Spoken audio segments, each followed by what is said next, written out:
hədisə qeyd edir ki, Allah Rəsulu, əgər qadın ərinin haqqını bilsəydi, əri yemək yeyib qurtarana qədər ayaq üstə onun xidmətində durardı. Allah Akbar. Cümləmizə haqqdır. Yəni ona görə kişinin haqqı çox əzəmətlidir.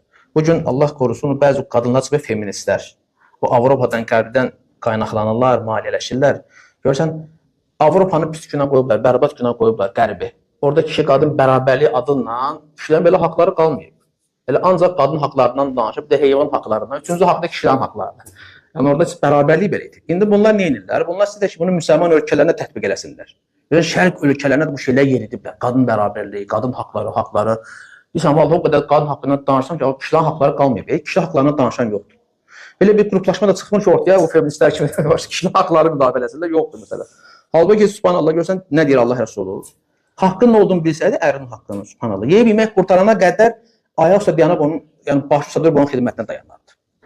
Nə deyir başqa rivayətdə Allah Rəsulu sallallahu əleyhi və səlləm? Deyir ki, əgər Allahdan qeyrisinə səcdə etmək əmr olunsaydı, qadınlara öz ərlərinə səcdə etmək əmr edərdi. Allah. Yəni bu necə böyük bir haqqdır.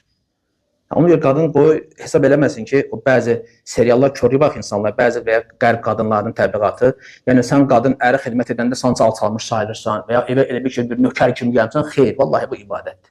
Ona görə müsəlman qadınlara ən böyük tövsiyəm odur ki, o cür fikirlərə meyl eləməsinlər, o cür insanlardan uzaq olsunlar. Ən çox da bu fikirlər görsən seriallarda gəlir. Seriallara baxırlar, qadın azadlığı və s. və ilah və bəzi verilişdə və bəzi məşhurlar çıxırlar ortaya, müğənnidir, aktyordur, hər ki, nazirdir, kimdir də, bir həkimdir, müəllimdir, fərq eləməz.